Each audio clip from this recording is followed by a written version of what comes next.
किसी भी तरह का ऐड हो जिसमें आप इंटरेस्ट लेने लग जाएं, उसे कहते हैं डिस्कवरी बेस्ड मार्केटिंग। ये कहाँ होती है? टिकटॉक और टिकटॉक में देख लेते हैं, फेसबुक इंस्टाग्राम पे या यूट्यूब की सजेशंस में आ रहे होते हैं, इन्फ्लुएंसर प्रमोशन चल रही होती है, इन्फ्लुएंसर किसी चीज के बारे में बता रहा होता है, जैसे आजकल रॉनेन के ईयरबड्स बहुत ज्यादा चले, आप सर्च नहीं कर रहे, क्या हुआ आप स्क्रॉल कर रहे एकदम से आपको ऐड दिखा और आप उसमें इंटरेस्ट लेने लगते हैं। Both create awareness and generate interest in your brand. Example में लिखिए, a girl scrolling Instagram sees an ad for a new hijab brand, like the design and visit the page even though she wasn't searching for hijabs। Example जैसे मैंने दी कि आप earbud लेना नहीं चाह रहे थे, लेकिन क्या हुआ आप स्क्रॉल कर रहे थे, एकदम से ईयरबड का ऐड आया, फिर आपने कहा हाँ यार ये मुझे जरूरत है, मुझे लेना चाहिए, तो उस वाली मार्केटिंग को कहते हैं डिस्कवरी बेस्ड मार्केटिंग। समझ में आई बात? इंटेंट में जिसमें आप इंटेंट शो कर रहे थे, इसको आप सर्च करते हैं, यहाँ लिखा हुआ है you target people who are already searching for a product और service, they have a clear intention to buy और लर्न। जिसमें आप इंटेंट शो करते हैं, जैसे गूगल पे जाके आप अगर लिख रहे हैं कि मुझे ईयरबड्स, बेस्ट ईयरबड्स इन पाकिस्तान, इसका मतलब आप खरीदना चाहते हैं, उसके अंदर आप खरीदना नहीं चाह रहे थे, लेकिन आपने ऐड देखा और फिर आपका इंटरेस्ट बढ़ा उसके अंदर, उसे कहते हैं डिस्कवरी बेस्ड। और इसमें मेन डिफरेंट है, इंटेंट से पता चल जाता है, इंटेंट किसी चीज की इंटेंट। इसमें एग्जांपल लिखी हुई है, Google search ads, SEO, blog post, product reviews on YouTube. जब आप देख रहे होते हैं कुछ चीज खरीदना होता है, आप देखा होगा आपने यूट्यूब पे जाके उसके रिव्यूज भी देखते हैं, किसी ने अगर डाले हुए हो, या वेबसाइट के रिव्यूज पढ़ लेते हैं। Online market places goal capture leads और sales from people who are ready to take action. Someone types best online Quran tutor and law on Google and clicks the top result. That's intent based because they are actively looking. वो tuition पढ़ना चाह रहा था, समझ में आई बात? या आप सैलानी से कोर्स करना चाह रहे हैं तो आप उसको सर्च कर रहे होते हैं। अगर आप उसको सर्च कर रहे हैं तो वो कौन सी मार्केटिंग में आएगा? Intent based. और आप सर्च नहीं कर रहे, एकदम से आपको सैलानी का ऐड आ जाता है, तो वो डिस्कवरी बेस्ड मार्केटिंग का पार्ट होगा। की डिफरेंसेस भी यहाँ लिखे हुए हैं, audience intent not actively searching, जैसे मैंने बताया कि इसमें हम सर्च नहीं कर रहे थे और इसके अंदर हम सर्च कर रहे थे। उसके प्लेटफॉर्म सोशल मीडिया, यूट्यूब भी हो सकता है और भी बहुत सारे हो सकते हैं, गूगल, एसईओ, मार्केटप्लेस। ये किस लिए होता है? ब्रांड अवेयरनेस के लिए होता है। इसके अंदर क्योंकि बंदा सर्च नहीं कर रहा है, ये ब्रांड अवेयरनेस के होता है। ये होता है लीड्स और sales generation, sales and lead generation. Sales यहाँ आना चाहिए, लीड जनरेशन यहाँ आना चाहिए। जहाँ एग्जांपल मैंने आपको अभी वहां लिखी हुई थी, अगर पेपर में आए तो आपने एग्जांपल भी लिखनी होगी, एग्जांपल के साथ बताना होगा। ये नहीं है कि बता दिया कि डिस्कवरी में क्या होता है कि बंदा सर्च ना कर रहा हो तो वो हम उसको कहते हैं डिस्कवरी में, और जिसमें बंदा सर्च कर रहा था वो इंटेंट, ये तो पता चल गया, लेकिन एग्जांपल भी देनी होगी। थर्ड वाले का मतलब है कि ये किस पर्पस के लिए होता है? ये ब्रांड अवेयरनेस के लिए होता है। इसमें हम लोगों को अवेयर कर रहे होते हैं, जैसे आप जानते नहीं थे, आपको ऐड किया तो ये अवेयरनेस हुई ना उससे। और ये इसका मतलब वो बंदा सर्च कर रहा था, बस उसको फाइनल पुश चाहिए था, मतलब उसको जैसे ही अगर आपने लिखा बेस्ट ईयरबड्स इन कराची तो आप खरीदने के लिए आए थे ना, पढ़ने के लिए तो नहीं आए थे। तो ये फर्क है दोनों में, समझ में आई बात? लेकिन जब भी आपने एग्जाम पे अगर ये आता है इसका सवाल, तो एग्जाम्पल के साथ लिखना होगा और एग्जाम इंग्लिश में देना है, इंग्लिश राइटिंग में देना है, उर्दू में नहीं देना, रोमन उर्दू में नहीं लिखना है, इंग्लिश में लिखना है। ये पहले क्लियर कर दूं मैं बात। अच्छा देखिए, एक होता है एसईएम और एक होता है एसएमएम, दोनों में क्या फर्क है? एसईएम किसे कहते हैं और एसएमएम सोशल मीडिया मार्केटिंग। वही फर्क बताया कि सर्च इंजन मार्केटिंग कौन से होते हैं, जैसे सर्च इंजन, जैसे गूगल, बिंग, याहू, पहले याहू का भी बिंग वो था, येंडेक्स, और बहुत तरह के जो सर्च इंजन होते हैं, वहां अगर हम मार्केटिंग करें तो उसे कहते हैं search engine marketing. Paid marketing run on search engine like Google to appear on top results, Google ads, Bing, बहुत सारे इसमें, येंडेक्स है, और कौन से? ओपरा, फायरफॉक्स, सफारी, बहुत तरह के। उसमें अगर हम मार्केटिंग करें तो उसे कहते हैं सर्च इंजन मार्केटिंग। और सोशल मीडिया मार्केटिंग किसे कहते हैं? जो सोशल प्लेटफॉर्म्स है लाइक फेसबुक, इंस्टाग्राम, टिकटॉक। तो ये सिंपल स्लाइड है, इसमें अगर आपको कोई चीज पूछनी है तो आप पूछ लें, वरना हम आगे टॉपिक की तरफ चलेंगे। ये SMM social media marketing, marketing on platform like Facebook, Instagram, TikTok, LinkedIn, etc. Build brand awareness, engage users and get sales. कहाँ से कर सकते हैं हम? Facebook एड्स मैनेजर से ला सकते हैं, Instagram प्रमोशन है, TikTok एड्स है, LinkedIन एड्स है और Snapchat एड्स हैं। ये सारे सोशल मीडिया मार्केटिंग के प्लेटफॉर्म्स हैं जहाँ से हम सोशल मीडिया मार्केटिंग करते हैं। एग्जाम्पल के साथ लिखा हुआ है, अगर कोई भी सवाल आता है इस तरह का तो वहाँ उस सवाल में लिखा हुआ होगा कि आपने एग्जाम्पल के साथ बताना है। दोनों में क्या फर्क है ये भी लिखा हुआ है।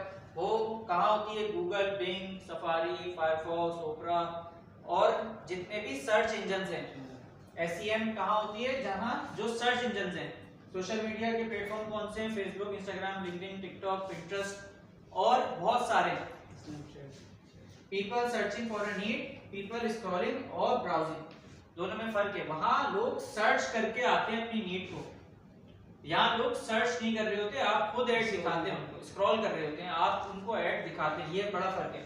कोई कन्वर्जन, इसमें कन्वर्जन आसान होती है करना, क्यों? क्योंकि लोग सर्च करके आ रहे होते हैं और इसमें हम उनको इंगेज कर रहे होते हैं ताकि वो शॉपिंग करें। ये फर्क है। हायर पर क्लिक, इधर ज्यादा पैसे लगते हैं बंदे को कन्वर्ट करने के और इधर कम बजट लगता है सोशल मीडिया पे। तो ये की डिफरेंसेस हैं और भी बहुत सारे डिफरेंसेस हैं, यहाँ सिर्फ मेन लिखे हुए हैं। Which one should we use? You want fast traffic from people already searching, use services like tutoring, repair, etc. बहुत तरह की ये आप देख रहे होंगे कि आप यहाँ SEM पे मार्केटिंग हो रही होती है, लेकिन अब चीजें चेंज होती जा रही हैं। लोग चैट जीपीटी को भी यूज करते हैं, चैट जीपीटी से पूछ लेते हैं। आजकल आपने देखा होगा कि लोग गूगल से ज्यादा आजकल चैट जीपीटी से पूछ रहे हैं, है या नहीं ऐसा? और आजकल तो चैट जीपीटी भी प्रोडक्ट के बारे में बताने लग गया है। मेरे पास मेरी जो वेबसाइट है मिलियनेक, अगर आपने देखी होगी, मेरे पास तकरीबन हर एक हफ्ते में एक बंदे का मैसेज आता है टिकटॉक एड्स के लिए। मैं उससे पूछता हूँ कहाँ से आए, बोलते हैं चैट जीपीटी से पूछा। अब वो चैट जीपीटी से पूछते हैं कि बेस्ट एजेंसी कौन सी है टिकटॉक की, वो चैट जीपीटी मेरी वेबसाइट बता देता है उन्हें, वो वहां से मेरे पास आ जाते हैं। ऐसा हो रहा है, लेकिन कंटेंट मैंने ह्यूमन लिखवाया हुआ, उसमें ह्यूमन कंटेंट लिखवाया हुआ। आजकल अभी आपने देखा नहीं देखा कि गूगल की जुलाई में नई अपडेट आई है, सही है, और हाँ और जिसमें उसने साफ बताया है कि वो एआई कंटेंट को सपोर्ट नहीं करेगा।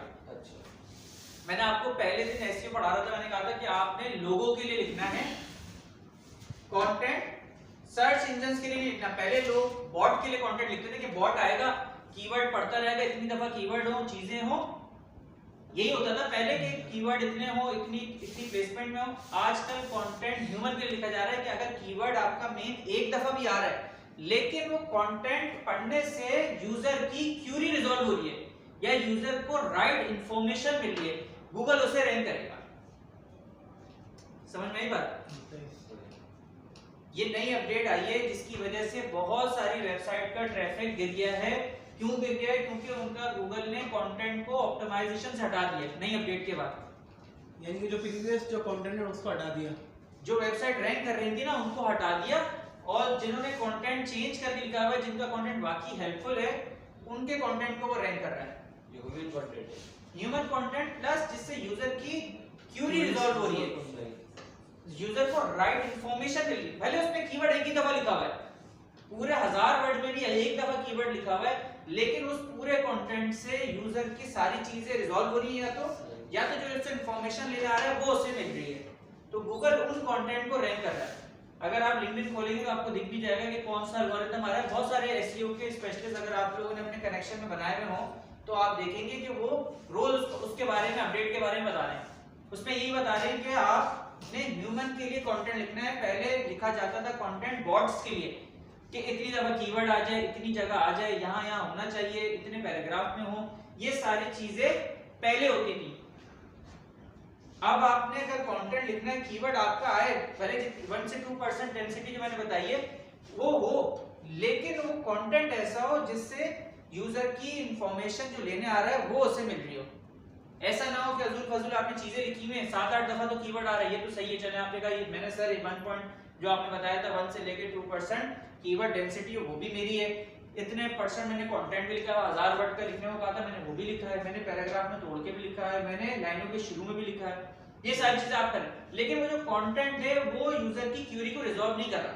फॉर एग्जांपल अगर कोई बंदा आ रहा है कि हाउ टू लूज वेट, आप उसके ऊपर कोई कंटेंट लिख रहे हैं और उसमें पूरे तरीके नहीं बता रहे कि आपको किस तरह से वेट लूज करना है, आपने अज़ुल फज़ुल लिख के कीवर्ड भी लिख लिया, 1000 दफा भी लिख लिया, कंटेंट वर्ड्स में सही जगह प्लेसमेंट भी कर दी, लेकिन वो कंटेंट रैंक नहीं करेगा। क्यों? जो उसकी क्वेरी है वो उस हिसाब से आपने लिखा हुआ नहीं। समझ में आ रही बात?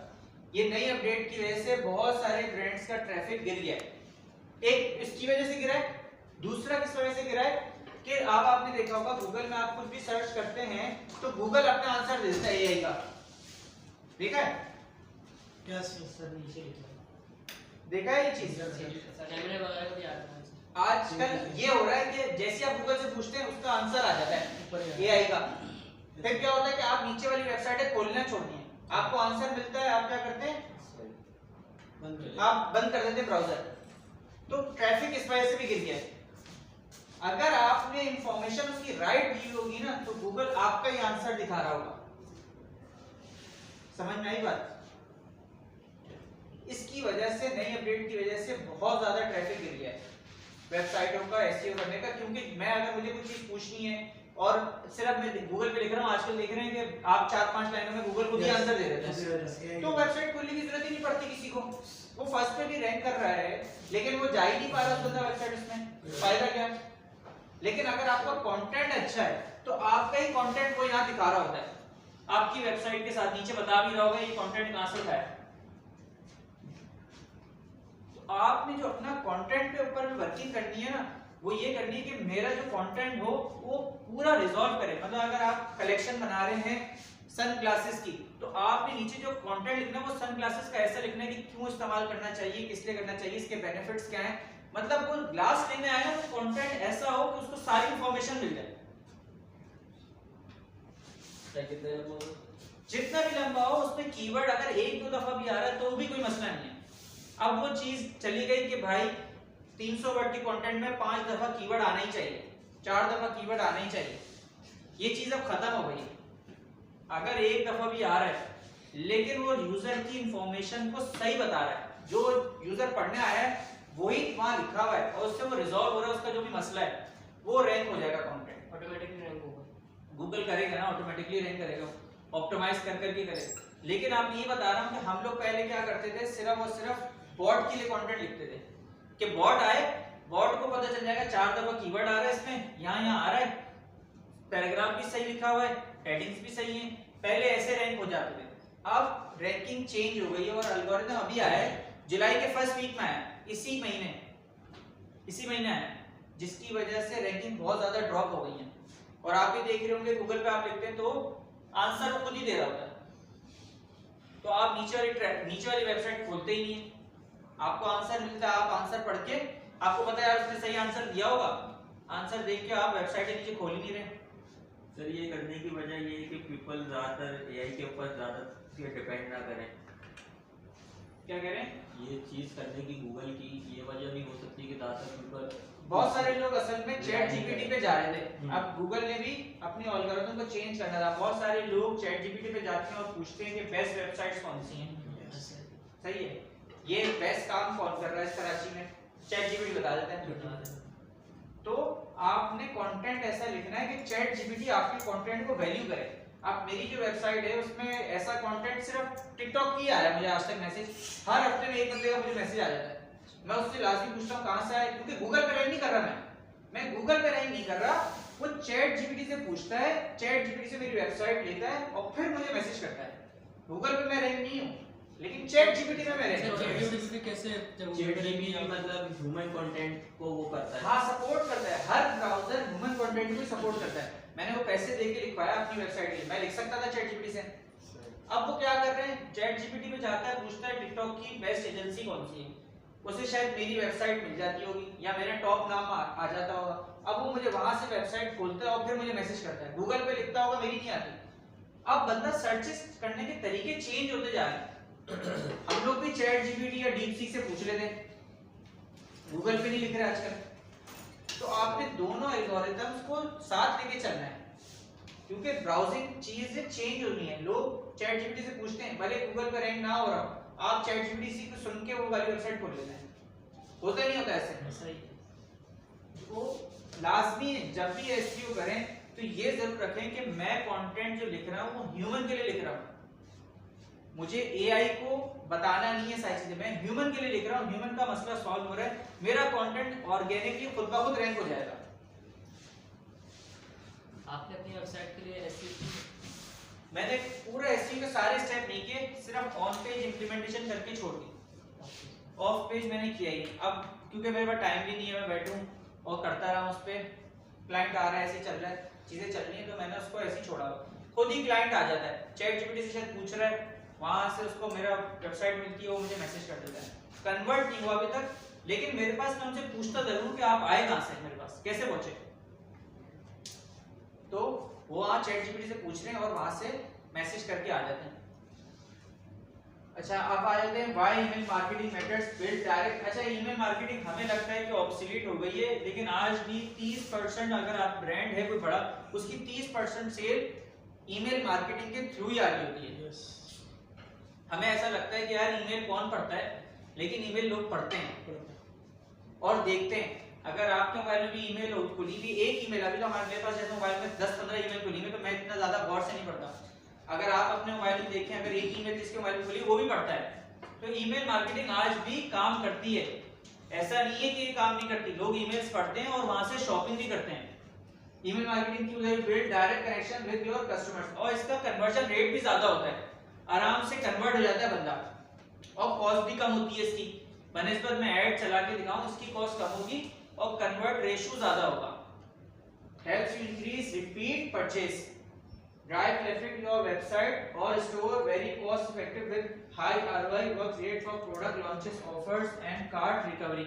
आपने देखा होगा कि कार्ट, जैसे आप प्रोडक्ट कार्ट में छोड़ के चले जाते हैं, किसी भी ब्रांड का ईमेल आ जाती है, आती रहती है बार-बार आती रहती है, वो आपको रिकवर कर लेती है ईमेल कर करके। बनस्पत जितना वो, मैं अगर आपको ऐड दिखा के कन्वर्ट करने की कोशिश करूंगा, वो ज्यादा मेरे लिए कॉस्ट पड़ जाएगी बनस्पत ईमेल करके कन्वर्ट करने के। देखा होगा नया ब्रांड आता है, नई प्रमोशन आती है, सेल लग गई, उसकी ईमेल आ जाती है। नई ऑफर्स आती हैं कि भाई समर सेल लगी हुई है, 50% ऑफ है, ईमेल आ जाती है। गुलैमत की ईमेल आ रही होती है, दराज की ईमेल्स आ रही होती हैं। तो ईमेल्स बहुत ज्यादा जरूरी होती है हर ब्रांड में। टाइप्स ऑफ ईमेल्स बहुत सारी हैं, ये भी देख लीजिएगा, ये टॉपिक किस तरह के बहुत सारी टाइप्स हैं, लेकिन इसमें कुछ लिखी हैं। एक आपने देखा होगा वेलकम ईमेल आती है, किसी भी ब्रांड में आप पहली दफा जाते हैं तो आप अगर ईमेल डालते हैं और 5% डिस्काउंट लेते हैं तो आपको वेलकम ईमेल करते हैं। उसके अलावा प्रमोशनल ईमेल्स होती है जिसमें डिस्काउंट, फ्लैश सेल्स या डील्स आ रही होती हैं। इसके अलावा अबंडेंट कार्ट ईमेल्स, क्या आपने कार्ट में प्रोडक्ट छोड़ दिया, उसकी ईमेल आ रही है, जिसका हमने फ्लो भी ऑन करना मैंने बताया था शॉपिफाई में किस तरह से ऑन करते हैं, वो आप हमेशा शॉपिफाई का स्टोर बनाएं, वो ऑन करा करें, ताकि जो भी ब्रांड ओनर है जब भी कोई उसके स्टोर पे आके कार्ट के अंदर चीज छोड़ के चला जाए तो उसको ईमेल खुद ब खुद चली जाए और उसका कस्टमर मतलब जाए ना, कार्ट से रिकवर हो सके। ऑर्डर कंफर्मेशन ईमेल आती है, बड़े ब्रांड्स की आती होगी आपको, लाजमी आपने देखा होगा ऑर्डर कंफर्मेशन ईमेल आजकल बहुत ज्यादा आ रही है। प्रोडक्ट रिकमेंडेशंस ईमेल्स आती हैं। इसके अलावा री एंगेजमेंट ईमेल आती हैं विद बैक इनएक्टिव यूजर के। बहुत सारे दफा ऐसा होता है कि किसी ब्रांड के आपके लिए आप इनएक्टिव हो जाते हैं, मतलब आप उसकी ईमेल नहीं पढ़ रहे होते, तो वो दूसरी तरह की ईमेल्स आपको भेजना शुरू कर देता है। ये पूरा फ्लो बनता है इसका भी। ईमेल मार्केटिंग के बहुत सारे टूल्स हैं, इसमें एक टूल है क्लेवियो, एक है ओमनीसेंट, बहुत एक है मेलचिम्प, नाम सुना होगा अगर आप, मेलचिम्प, बहुत सारे, लेकिन जो इंडस्ट्री वाला है उसका नाम क्लेवियो है, बहुत ज्यादा यूज होता है, बहुत महंगा भी है, लेकिन वहां अलग अलग फ्लो बनते हैं। फ्लो किस तरह से बनते हैं कि फॉर एग्जांपल अगर आपने ईमेल मेरी नहीं खोली, मैंने आपको ईमेल भेजी, आपने नहीं खोली, तो ये ईमेल इसको चली जाए, और अगर फिर भी ना खोली तो ये चली जाए, और अगर खोली तो ये चली जाए। तो आपने देखा होगा बहुत सारे ब्रांड्स, पता नहीं आपने कब शॉपिंग की होती है उनसे, वो मुस्तकिल आपको छोड़ते ही नहीं है, आपको मेल करते ही रहेंगे, जिंदगी भर आपको मेल आती रहेगी, क्योंकि उनकी फ्लो ऐसे सेट है कि वो आपको 6-6 महीने साल तक आपको मेल भेजते रहते हैं। तो बड़े ब्रांड्स के पूरा उन सॉफ्टवेयर में फ्लो बना हुआ होता है कि अगर ये ईमेल खोलता है तो उसको कौन सी ईमेल दिखानी है, नहीं खोलता है तो उसको कौन सी भेजनी है, 2 दिन बाद कौन सी भेजनी है, 2 दिन बाद कौन सी भेजनी है। सर ये भी पता चलता है कि इसने ईमेल सीन किया है नहीं। हाँ कस्टमर ने वो मतलब पूरा लिखा हुआ आ रहा था कितने लोगों को भेजी, उसमें से कितने लोगों ने खोली, कितने लोगों ने खोल की, कितने लोगों ने शॉपिंग करी, वो सारा लिखा हुआ आ रहा था उसमें। एक एक बंदे का नहीं आ रहा था, उसने खोली है, इतना कोई पढ़ता भी नहीं है। हमने फॉर एग्जांपल 5000 लोगों में भेजी ईमेल, 5 में से कितने लोगों ने खोली उस ईमेल को, वो लिखा हुआ आ रहा था। 5 में से 2000 लोगों ने खोली, 2000 में से 100 लोगों ने शॉपिंग करी, सब आ रहा होता है। जिन्होंने नहीं खोली उसको आप दूसरी ईमेल भेज दें, वो सारे ऑप्शन होते हैं। 2 घंटे के बाद भेजनी है तो वहां टाइमर लगाना पड़ता है, टाइमर का ऑप्शन होता है, टाइमर लगाएंगे तो 2 घंटे बाद ईमेल भेजते हैं उसको। तो ये सारे फ्लो होते हैं। आपने देखा होगा अबंडेंट कार्ड की जब ईमेल आती है तो एक दिन आती है, फिर थोड़े दिन बाद अगर आप देखें तो 10% डिस्काउंट ले लो और ये प्रोडक्ट ले लो। फिर आप 4-5 दिन छोड़ दें तो बोलते हैं यार 5-15% डिस्काउंट ले लो लेकिन ये प्रोडक्ट ले लो। अगर आप ये किसी बड़ी वेबसाइट्स में करके देखेंगे ना तो आप देखेंगे इस तरह की ईमेल आपको आएंगी। लोगों का तरीका भी ये होता है कि बहुत ज्यादा होशियार लोग होते हैं, ये होते हैं कि कार्ट में प्रोडक्ट डाल के छोड़ देते हैं, उनको पता होता है थोड़े दिन बाद डिस्काउंट खुद ब खुद मुझे ऑफर कर देगा ब्रांड। होता है ऐसा। कस्टमर रोक सकता है कि ईमेल्स वगैरह ये जो क्या? आते रहते हैं। हाँ उस पे अनसब्सक्राइब का बटन होता है, अनसब्सक्राइब लाजमी लगाना होता है ईमेल में। जब भी आप ईमेल भेजते हैं ना तो आपने वो ऑप्शन जरूर देना होता है। अनसब्सक्राइब करते हैं आपको नहीं आएगी मेल। लेकिन कुछ लोग होटल बुकिंग के अंदर ये काम करते हैं कि होटल को सेलेक्ट कर लिया, कार्ट में डाल के छोड़ दिया, एक हफ्ते बाद उस पर खुद ब खुद डिस्काउंट आ जाता है आपको। और कुछ बड़ी वेबसाइट्स खुद ब खुद 10% डिस्काउंट दे देती हैं। ये ट्राई करके देखिएगा कोई बड़े ब्रांड पे, आपको आइडिया हो जाएगा कि एक हफ्ते बाद आपको खुद या एक हफ्ते बाद जब भी उसका टाइमर लगा होगा फिर आपको मेल करेंगे, अच्छा भाई ये प्रोडक्ट आप लेना चाह रहे थे 10% ऑफ में मिल ले लो, ये डिस्काउंट कोड अप्लाई कर लेना। लेकिन वो सिर्फ आपके लिए होता है, जो भी प्रोडक्ट कार्ट में छोड़ के जाएगा उसका अलग से वो कूपन कोड बना देते हैं। तो बहुत सारे तरीके ईमेल्स के अंदर यूज हो रहे हैं। सर ये जो आप पिछली वाली स्लाइड में सेकंड लास्ट में वो समझा यार प्रोडक्ट रिकमेंडेशन मतलब अप सेल क्रॉस सेल का मतलब पता है, ये प्रोडक्ट के साथ ये प्रोडक्ट ले लो, ये प्रोडक्ट 100 ml में ले लो, 50 ml की जगह 100 ml में ले लो, तो बंडल्स कह लें या आप इसको अप सेल क्रॉस सेल कह लें। अभी हम आगे पढ़ेंगे अप सेल क्रॉस सेल क्या होता है, मैंने लास्ट टाइम भी बताया था। Tips for high converting image, use catchy subject lines और प्रीव्यू टेक्स्ट।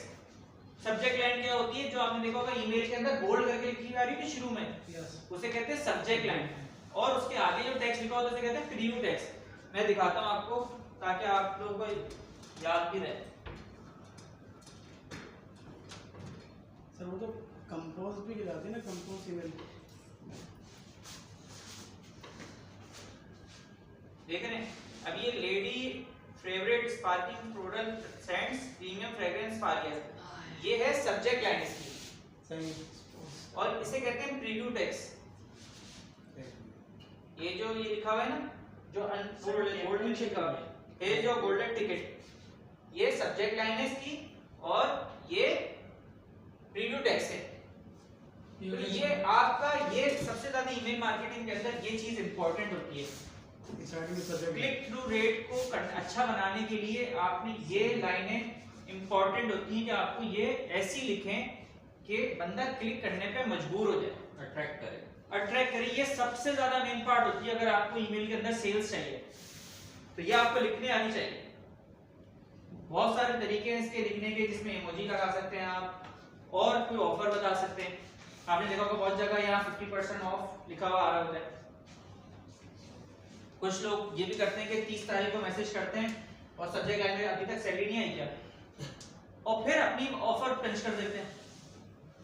अब क्या है, बंदे को खुद ब खुद खोलने का दिल चाहेगा। जैसे अगर आप यहाँ लिखा हो आपकी सैलरी नहीं आएगी, आपको सब्जेक्ट लाइन मिले तो आप, और आप जॉब करते हैं, तो आप क्या करेंगे, उसको खोलेंगे और फिर उसका काम है कि उसके बाद उसने किस तरह से ईमेल का लेआउट डिजाइन किया हुआ है, वो बाद में चीज मैटर करती है, पहले ये चीज मैटर करती है। बोलते हैं वालेकुम अस्सलाम, रिपीट नहीं करूंगा मैं सर, दोनों बाईपास बंद हो रहे थे, लालू के वाले बहुत रिपीट नहीं करूंगा, थोड़ा सा रहता है, थोड़ा सा नहीं। अभी यहाँ बैठो, जहाँ आगे चल रहा है वही चलते रहो। जैसे वेबसाइट के अंदर हम डिजाइनिंग करते हैं ना होम पेज, वैसे ही ईमेल के अंदर भी पेज डिजाइन होता है। ईमेल के अंदर भी पेज डिजाइन होता है। मैं आपको ये तो देखिए बिल्कुल सिंपल पेज डिजाइन है, इसमें देखिए ना हेडर है ना फुटर है, सीधे प्रोडक्ट बेच रहे हैं।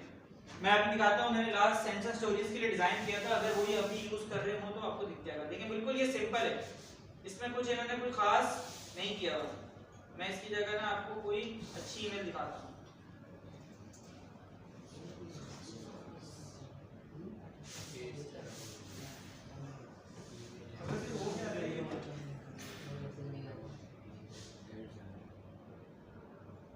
इसमें नहीं होगा, मैं कहीं और दिखाता हूँ आपको।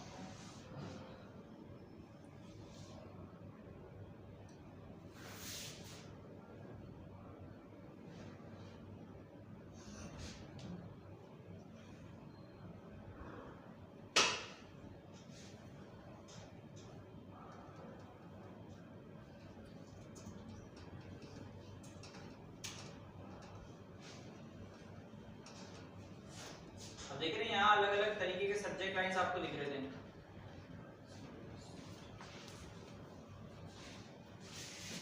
पता नहीं कहाँ है, आते नहीं मिल रहे को।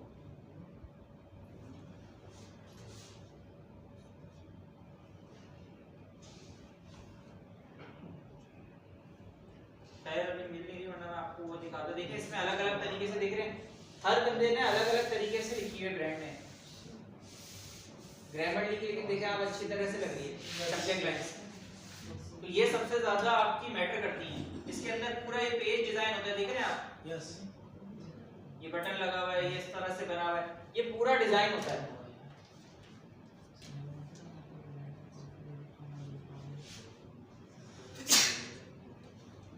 देखिए ये अनसब्सक्राइब का ना लगाना जरूरी होता है। सर ये बटन लगता है अलग से?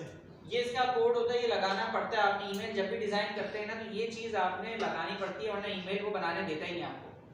तो ये हर ईमेल में आप देखेंगे कि ये चीज होगी, अनसब्सक्राइब का बटन होगा हर ईमेल में। सर आपने अपना पोर्टफोलियो भेजा था ग्रुप में? पोर्टफोलियो पता नहीं, मैंने स्टूडेंट्स को तो भेजा है लेकिन ग्रुप में नहीं भेजा। भेज दूंगा अगर मुझे याद दिला देगा। इसमें ये लिखा हुआ है, use catchy subject lines, keep content short and focused, add clear call to action button, show product image price, personalize with customer name and behaviour. Personalize with customer name क्या होता है आपने देखा होगा, कभी-कभार हाई करके नाम लिखा हुआ आ रहा होता है आपका ईमेल के अंदर, देखा है? तो वो उसका एक छोटा सा कोड होता है फर्स्ट नेम का। जब भी आप उस ब्रांड के साथ आपने कनेक्ट किया होगा, वो आपका फर्स्ट नेम ले लेते हैं और ईमेल के अंदर वो कनेक्ट कर देते हैं। तो हर बंदे को जब ईमेल जाती है उस ब्रांड की, तो जो बंदा जिस नाम का होता है उसी नाम से जा रही होती है। अट्रैक्ट करता है। जितनी पर्सनलाइज्ड ईमेल होती है वो आपको अट्रैक्ट करती है, आपको लगता है कि आपको ही भेजी है खाली। Yes. लेकिन वो क्या होता है, एक कोड होता है, कोड लगाया होता है उन्होंने। कोड नहीं होता, एक टर्म होती है उसकी, वो लगाया हुआ होता है उसमें। तो हर बंदे को बस उसके नाम के साथ जा रहा होता है वो। हमें ऐसा लग रहा होता है कि हमें पर्सनल ईमेल की है, लेकिन ऐसा होता नहीं है। वो लाखों ईमेल जा रही है एक ही दफा में। ऑप्टिमाइज फॉर मोबाइल यूजिंग, मतलब मोबाइल की तरह ऑप्टिमाइज होनी चाहिए। जैसे वेबसाइट मोबाइल में ऑप्टिमाइज होनी चाहिए, वैसे ही आपकी ईमेल भी मोबाइल में ऑप्टिमाइज होनी चाहिए, क्योंकि मोबाइल यूजर ज्यादा होते हैं। लोग मोबाइल से ईमेल पढ़ लेते हैं, यस, खोल के थोड़ी पढ़ते हैं। बहुत कम लोग होते हैं जो खोल के ईमेल पढ़ते हैं। अब आ जाते हैं अपसेल और क्रॉस सेल के ऊपर। ये लास्ट मैंने समझा दिया, दोबारा से टॉपिक देख लीजिएगा। अपसेल क्या होता है, ऑफर अ बेटर और premium version, encouraging the customer to buy a higher price or upgraded version of what they are already interested in. A customer is buying a basic black abaya for ₹2000. You suggest premium chiffon abaya with embroidery ₹3500 instead. Would boost order value by offering a better quality and style. जब भी कोई buyer आपके पास आ रहा है, तो अगर आप उसको अपग्रेडेड और प्रीमियम वर्जन उसको बेच देते हैं उसी चीज का, तो उसे कहते हैं अपसेल। एग्जांपल दें। सभी प्लेन कपड़ा लेने हैं, भारी वाला प्लेन कपड़ा लेके हम जितना होता है यार मोबाइल के अंदर होता है, आप 13 लेने जा रहे होते हैं, वो 13 प्रो बेच देते हैं आपको, होता नहीं होता? Yes sir. और बर्गर लेने जा रहे होते हैं, बर्गर वाला सिंगल पेटी की जगह डबल पेटी बेच देता है। सादा लेने जाते हैं, अंडे वाला दे देता है। हाँ, ये उसकी अपसेल है, वो आपको अपग्रेड करा रहा है, इससे आपकी ऑर्डर एवरेज वैल्यू जो है वो बढ़ जाती है। उस चीज को कहते हैं अपसेल। ये अगर एग्जाम में आया तो इंग्लिश में लिखना है ये, और इंग्लिश में एग्जाम्पल होनी चाहिए। ये नहीं कि अंडे वाला बर्गर जैसे वो अंडे वाला बेच देता है, ये इंग्लिश में लिखनी होगी फिर एग्जाम्पल पूरी। एग्जाम्पल सही है कि आप सादा बर्गर लेने जा रहे हो तो अंडे वाला ले लो, या और इस तरह की बहुत दिन भर में आप एग्जांपल देखते हैं जो आपके साथ होती हैं, तो उसे कहते हैं अप सेल करना। और क्रॉस सेल में क्या होता है कि आप उसके साथ उसको कोई प्रोडक्ट बेचते हैं, suggesting extra product that complement the item the customer is buying. Example, customer adds an abaya to their cart, you recommend a matching hijab, bed और abaya slip dress। या जो भी फॉर एग्जांपल अगर कोई burger ले रहा है तो आपने उसके साथ फ्राइज और कोल्ड ड्रिंक बेच दी, तो उसे कहते हैं क्रॉस सेल। दूसरे प्रोडक्ट लेकिन छोटा वर्जन जो उसके साथ कॉम्प्लीमेंट करे उसे, बर्गर के साथ कोल्ड ड्रिंक लोग पीना पसंद करते हैं, सही, अगर वो अबाया ले रही है तो उसके साथ हिजाब बेच दिया उसे, तो उस ड्रेस को कॉम्प्लीमेंट कर रहा है, उसे कहते हैं क्रॉस सेलिंग। तो ये दोनों टर्म वेबसाइट्स पे भी आपने देखा होगा बहुत जगह यूज हो रही होती हैं कि कोई बंदा प्रोडक्ट लेने आया हुआ होता है, उसी के साथ उसको बंडल में एक और प्रोडक्ट बेच देते हैं, या बोलते हैं कि 50 ml की जगह 100 ml ले लो लेकिन इतना डिस्काउंट मिल जाएगा।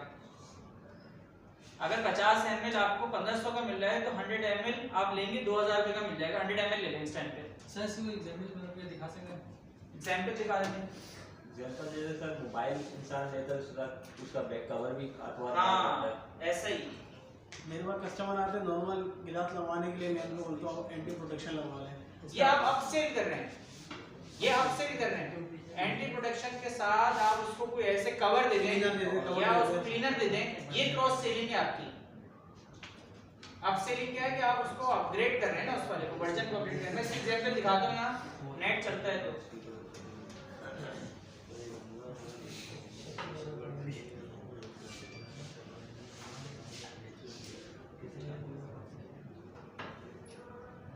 सर इतिहास में जो ऑथर्स मिलते हैं वो भी एक तरह की क्रॉस सेल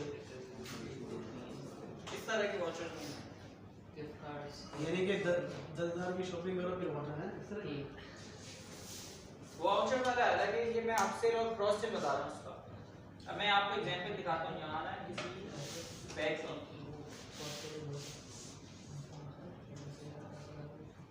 अब देखिए यहाँ ये क्या हो रहा है, मैं बैग लेने आया हूँ, बैग के साथ आप देख रहे हैं मुझे बैग के साथ ये बोल रहा है कि वॉलेट ले लो, मिनी पाउच ले लो, क्रिस क्रॉस कीचेन ले लो, ओवल शेप कीचेन ले लो, टिपी कीचेन ले लो, जो भी है 50-50 रुपए की छोटे छोटे आइटम लगाए हैं। तो ये क्या कर रहे हैं, मेरे साथ क्रॉस सेलिंग कर रहे हैं। फ्री में दे रहे हैं यार, आगे नहीं रहा है। ये तो अपसेलिंग हुई। अपसेलिंग इसका अपग्रेडेड वर्जन होता तो अपसेल होता।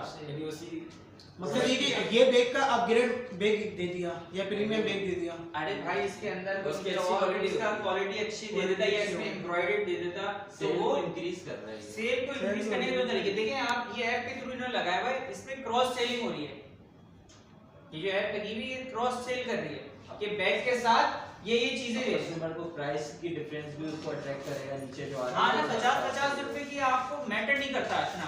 कॉम्प्लीमेंट जब- मिल रहा है उसको। क्या आप उसमें जो स्लाइड में लिखा हुआ है क्रॉस सेलिंग में कॉम्प्लीमेंट मिलता है इसमें तो अरे उसको कॉम्प्लीमेंट करे, कॉम्प्लीमेंट मिलता नहीं है ये नहीं बोलना भाई मैं आपको दोनों चीज लोगे कॉम्प्लीमेंट मिलेगा। कॉम्प्लीमेंट करता है वो, जैसे आप बर्गर के साथ कोल्ड ड्रिंक लेना आपको कॉम्प्लीमेंट करता है। खाली बर्गर खा रहे हो तो अजीब लगता है, पेयर बन जाता है। पेयर बन जाता है। वो बात हो रही है कि अगर बैग के साथ मैं कीचेन लूंगा तो आपने देखा होगा बैग के साइड में चाबी है, कीचेन लोग रखते हैं, औरतें रखती हैं, सर ये इस तरह का छोटा बैग रखती हैं। वेरिएंट्स खिलाएंगे बिरयानी के ये जो बन हैं तो प्रोडक्ट्स ही लेकिन क्रॉस सेल हो रहे हैं। जी सर अपसेलिंग भी हो सकती है इस तरह की वेबसाइट्स के अंदर। अब सेलिंग हो सकती है कि मैं इसको जैसी कार्ट में ऐड करता, ये मुझे बोलता है भाई इसका बड़ा वाला बैग ले लो। एग्जांपल है ये छोटा बैग है, मुझे बोलता है कि इसका बड़ा वाला बैग ले लो, इतने डिस्काउंट में दे दूंगा, तो वो अपसेल हो जाता। या अगर परफ्यूम की बात करें, अगर ये 50 ml की बोतल होती, फॉर एग्जांपल बैग नहीं होता 50 ml होता, मैं इस पेज को खोलता, यहाँ साइड में एक ऑप्शन आ रहा था कि 100 ml ले लो इसकी जगह, और इसी से 200-300 रुपए ऊपर में आपको मिल हाँ तो वो अपसेल करना हो गया। परफ्यूम के साथ अगर मैं उसका कोई हैंडबैग दे रहा हूँ या गिफ्ट बॉक्स दे रहा हूँ तो वो क्रॉस सेलिंग हो जाती। वो भी यानी कि सेल को बढ़ा रहा होता है। दोनों ये भी उड़ा रहे होते हैं। मैं आपको बता रहा हूँ कि ये दोनों टर्म्स आपको पता होनी चाहिए कि आप अपने जब बिजनेस करें तो आप क्या चीज अपसेल के अंदर यूज कर सकते हैं, क्या चीज क्रॉस सेल के अंदर यूज कर सकते हैं। फॉर एग्जांपल आप चश्मे का बिजनेस कर रहे हैं तो आप उसका केस बेच सकते हैं, उसकी क्लीनिंग बेच सकते हैं, क्लीनिंग किट, तो ये क्रॉस सेल में आ जाएगा। सर ये जो आपने ऑप्शंस लगाए कैसे लगाए? अरे भाई ऐप चीजें खुद भी एक्सप्लोर करा करो। ये नहीं है कि छापने के बन जाओ कि भाई ये चीज कैसे लगी है, देखो तो सही भाई, खुद खोल के देखो कि ये चीज कैसे लगाई हुई है, ये आप करके दिखाओ। बोले सर ये इसमें हुआ था, ये मैंने करके दिखाया, ये नहीं है मैं इसका ऐप भी बता दूंगा कैसे लगी हुई है, अभी पता चल जाएगा ऐप किस तरह से लगी। मैंने नहीं लगाई, लेकिन ये ऐप किसी ने लगाई हुई है, मुझे पता चल जाएगा क्योंकि मेरे पास इसका एक्सेस है। इजी होगा, बहुत इजी तरीका होता है भाई। बहुत सारी ऐप्स आती हैं क्रॉस सेल से, पेड होगी ज्यादा, पेड होती बहुत सारी ऐप्स होती हैं। आप शॉपिफाई में जाएं, लिखें सिर्फ क्रॉस सेल अप से, आपको बेशुमार ऐप्स मिल जाएंगी। यही लिखना है क्रॉस सेल एंड अप से, बहुत ऐप्स मिल जाएंगी। आप उसमें से कोई फ्री ढूंढ लें। मैंने कहा है कि ऐप जब भी लगाएं उसके रिव्यूज लाजमी पढ़ लें, उसकी रेटिंग लाजमी देख लें, उसकी प्राइसिंग कंपैरिजन कर लें, 4-5 ऐप खोल लें, प्राइसिंग, रिव्यूज, रेटिंग, आपको पता चल जाएगा कौन सी ऐप लगानी है। आप एक एक ऐप करके लगा के चेक कर लें, किसी टेस्टिंग स्टोर पे कर लें, अपने टेस्टिंग स्टोर पे कर लें, खत्म। आपके लिए जो बेनिफिट हो आप वो यूज करना। अगर पैसों वाली मिल रही है, बहुत सारी फ्री भी होंगी, क्योंकि ये टर्म बहुत ज्यादा यूज होती है क्रॉस सेल अप सेल की, तो बहुत ऐप्स फ्री होती है इसमें। लेकिन इसकी अपसेल की दिखा दिए अप सेल की अगर मुझे बल्कि ये इसकी पता था, अगर अप सेल की मेरे सामने कोई एग्जांपल आएगी मैं दिखा दूंगा, अभी मुझे याद नहीं आ रही।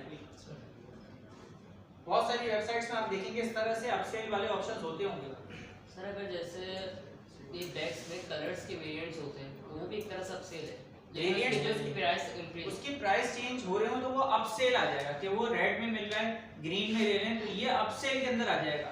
उसके साथ क्योंकि प्रोडक्ट नहीं बेच रहे कोई और, कोई प्रोडक्ट कॉम्प्लीमेंट नहीं कर रहा उसे, सूट तो वही का वही है, उसको आप अपग्रेड कर रहे हैं ना, कलर के थ्रू अपग्रेड कर रहे हैं। यहाँ तक क्लियर है, समझ में आई बात? अच्छा टूल लगाना सीख लेते हैं। जो सर्च कंसोल का टूल है लास्ट में गौर से देखिएगा, फिर बाद में रिपीट नहीं होगा इसलिए। देखिए मैंने आपको बताया था इस तरह का टूल का इंटरफेस होता है। अगर आपने ये टूल लगाना हो तो ये कैसे लगेगा, एग्जांपल खोल लेता हूं यार वेबसाइट पे एनालिटिक्स कैसे लगा कितने लोगों ने क्लिक करा, स्टार्ट से बता दो।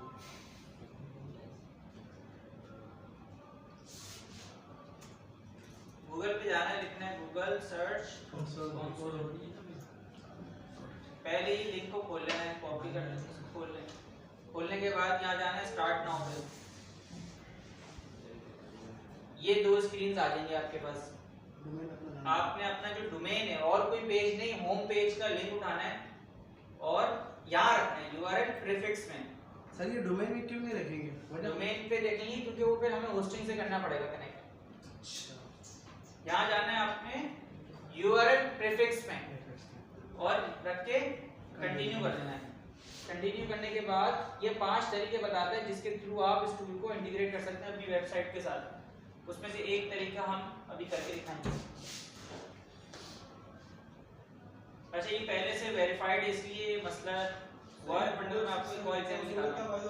सर मेरी लगा दो यार, आपकी वेबसाइट नहीं है ना इसमें, तो पहले से मैं लगाया हुआ था इसलिए मैं दिखा रहा हूं सर। और कहीं दिखाता हूं, एक सेकंड जी। सर ये गूगल सर्च कंसोल का क्या फायदा होता है?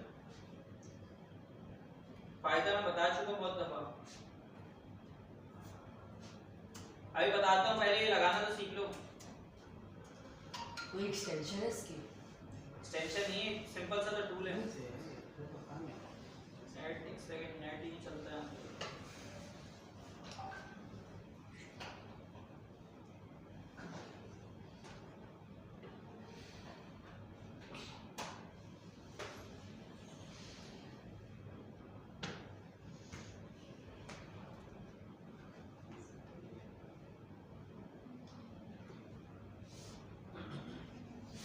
किसी का नेट चल रहा है तो दे दे।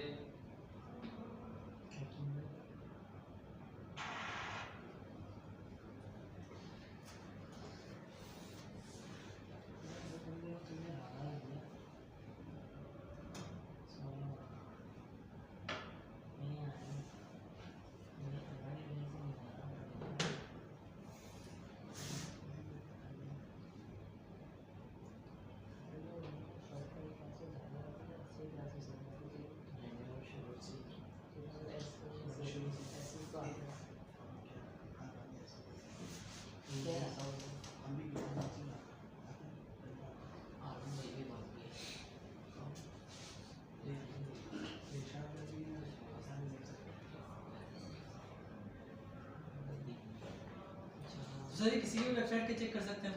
ऐसे नहीं लगेगा, किसी भी वेबसाइट में आपने लगाना पड़ेगा। लेकिन जब आप इसको नेक्स्ट करेंगे ना तो इस तरह के आपको 5 तरीके के ऑप्शन मिलेंगे। एक ये बोलेगा HTML फाइल के थ्रू लगा सकते हैं, एक है HTML टैग के थ्रू, एक है गूगल एनालिटिक्स के थ्रू, एक गूगल टैग मैनेजर के थ्रू, एक है डोमेन नेम प्रोवाइडर के थ्रू। इसमें सबसे आसान तरीका HTML टैग का। आपने इस टैग का वाले ऑप्शन को कॉपी करना है, इसको आपने यहाँ कॉपी किया, इसको इस कोड को कॉपी करने के बाद जिस वेबसाइट में आपने लगाना है उस वेबसाइट के आप ऑनलाइन स्टोर पे आ जाएं।